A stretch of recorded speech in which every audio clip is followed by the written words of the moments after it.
Learning to Juggle for Grad Students. Brought to you by the Office of Health Promotion. Juggling dates back to over 1,000 years ago, where depictions were found in ancient Egyptian tombs. Many of those who practiced were women. Juggling may be difficult, yet it is a great way to improve focus and coordination. It can be a stress reliever because you must focus on the matter at hand. This is called relaxed concentration. Some studies suggest it may even boost brain power. Juggling can be mastered once you learn the basics. The key is practicing the toss and practicing regularly so you get comfortable catching and throwing the balls. Most begin tossing a single ball from hand to hand and adding a second ball once the toss and catch are done with ease. Let's look at the steps to juggling successfully. The toss. Usually, you get to choose what you will start to learn with: a ball, a bag, a bean bag, etc. Now, you have to learn with whatever items you have. As earlier stated, beginners usually start with one ball and work up to three. As graduate students, you are likely juggling more than one, two, or even three things during this time. Managing disruptions to your lab or bench work, disruptions to your research, disruptions to your comprehensive exams is indeed difficult. Step 1. Keep your eyes on a fixed point. You should not be looking all over the place. In order to do this, you must have a goal. What is the big picture? Whether that is finding creative ways to do research or using Zoom or Skype to study in teams for comps. Find what will help you get through this time. What do you have to look forward to? The next step is about practice, or what we would call trial and error. Even though you have a goal, whether that be to graduate or make it to your second year of grad school without losing your mind, you will make it from where you are now to where you want to be.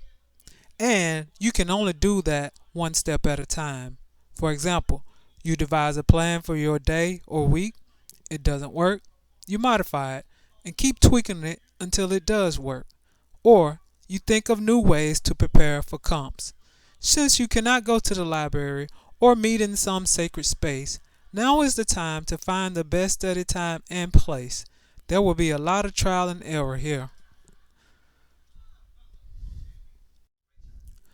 Just like with juggling, if you do not toss the ball in the same place every time, you will have to move around a lot, which will increase your chances of dropping one or two of your balls. This is why it is important to practice the toss until it becomes easy, or in this case, modifying the schedule, finding your best study space and time until it works and you feel good about it. The closer you get to the finish line, the less time you want to use trying to figure this out. It is easy to get frustrated during this time. Don't judge yourself too harshly. After all, this is a new skill you are learning, which will not happen overnight. Just know, learning now will be better than later. Again, making the same throw is important. You want to toss the ball on the same plane, keeping your arms in a fixed position. If you do not do so, you will be moving a lot trying to catch the balls, which increases your chance of letting things fall through the crack.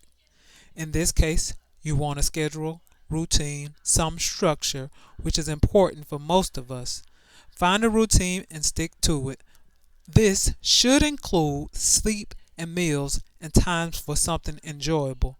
Once you find your groove, your days will feel less chaotic and you may find you feel some form of control. I cannot reiterate how important practice is during this time. You will not learn to juggle quickly. You will struggle, but with practice and patience, things will become easier, or at least more manageable. Some people are learning to juggle more than the immediate change of work or schooling remotely. Some of you are learning to juggle being the teacher, if you have children at home, the PE teacher, entertaining those children, the cafeteria lady, feeding the children. You may have once only been concerned with what's for dinner. Now you have to manage 3 meals and snacks. And then you are a student and must maintain your studies. It can be a lot. A routine for the house in these cases will be imperative if you want to be a successful juggler. Once you find your groove, keep practicing. It's the only way to get better and hone the skill. Structure during this time is going to be important. Trial and error will take place. You will need to tweak the routine as necessary. Once you find something that works, stick with it. If you have children, a routine will be good for them as well. Patience. You will need to be patient with yourself while you are learning this new skill. And if you have children, you will need to be patient with them as this is new territory for them as well. While I did not mention those who might be living with adults or their parents, you may not be able to get them on your routine. You can talk to them about your plans and ask them for their support during this time. I'm sure you have more concerns than setting a routine, research, and comprehensive exams. I would like to suggest creating some form of normalcy is important. This can come in the form of adhering to a schedule. Find social support from your peers. They are likely having similar experiences. It is easy to feel like you are alone or the only one going through during this time. Juggling itself can be fun while it takes a lot of work.